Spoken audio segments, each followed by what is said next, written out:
children of the night summon you once more, my children!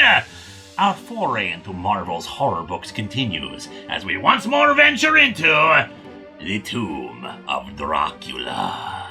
When we last left off with Frank Drake, the descendant of Count Dracula, he sadly had to stake his beloved girlfriend Jeannie, transformed by the Count into an undead bloodsucker. The affair has weighed heavily on Frank's mind, convincing him to take his own life by leaping off a bridge. Fortunately, he is rescued by a mute man named Taj, and Rachel Van Helsing, the great-granddaughter of the famous vampire hunter. She explains to Frank that he did not murder his beloved, but instead gave her release from the curse of the vampire, convincing him to join the two on their quest to hunt down and destroy the Count. And indeed, Dracula is a busy man. Cliff Graves, Frank's former rival and friend, has sought solace in alcohol for what happened with Jeannie, but fears going out into the night as the pub closes. Then perhaps he should have timed his bar crawl a little better. He was right to fear the night, for as soon as he's outside, Dracula finds him. He needs a new servant, and has chosen Graves for that task,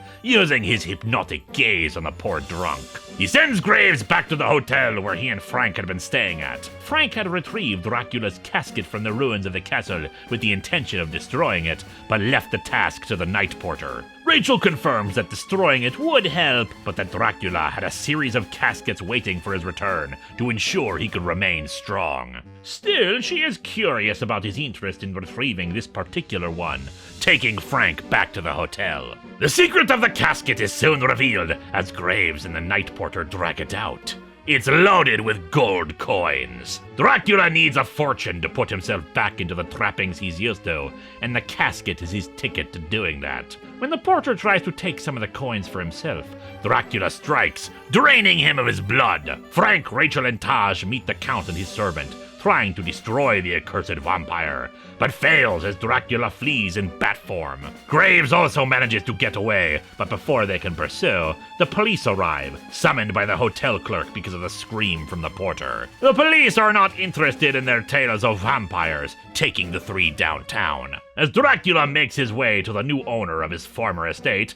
Frank having sold it last issue, the night porter's body rises again as a vampire in the police morgue. He attacks the police and our vampire hunters, but the fresh undead is easily dispatched by Rachel Van Helsing. That's enough to convince the Inspector of Scotland Yard of their story, offering the resources of the police to aid in their hunt. And they will need their help, as Dracula locates the estate owner, a woman named Ilsa. She is a former model, but has lost her beauty as the years have worn down on her. Wanting to reclaim her former beauty, she has turned to the occult. And when Dracula comes knocking, she knows who he is, and is only too happy to invite him in to make a deal. The Tomb of Dracula is being filled with the bodies of his victims, my children, and we'll have to see if our heroes will be able to stop him. Over the next 10 years, of course.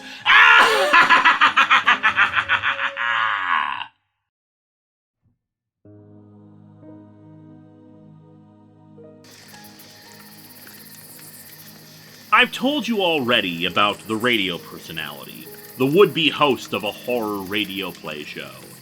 But there is a variation on that story, not about radio, but with TV. In the 50s and 60s, horror anthology shows began to gain traction. Twilight Zone, Outer Limits, One Step Beyond, Alfred Hitchcock Presents. Sure, plenty of them weren't really horror as much as suspense, but people loved them. And there was another that was being produced. Much like the Twilight Zone, it was shepherded by a writer and performer who would act as the host of this show. They had about 10 episodes in the can of this show, The Next Page as it was called, before it happened. A fire. The host there in the studio late at night to work, only to be caught in it. The original negatives of the show destroyed along with everything they had made. It was all a terrible tragedy, but the thing that would have made this anthology so unique for its time, it drew heavily on horror comics. Long before Tales from the Crypt began adapting old EC Comics fare, The Next Page would have been sharing stories of ghosts and murderers, and narrated by a suave host. What they say happened next is odd. See, after the fire, they told tales of hauntings, of the host appearing in the studio late at night to try to draw you into a recreation of one of his lost adaptations. Spooky enough stuff for anyone, but not for the studio. Yes, they had become so jaded by the Hollywood process that this Rod Serling-esque figure appearing to them and speaking in his hosting voice, they just shrugged it off and got on with their lives. Well, the host was pretty mad about that. And if the original show he wanted to make wasn't going to do the trick, then he'd have to retool it a bit. Change up the look and the aesthetic. Maybe make it a bit more ghoulish.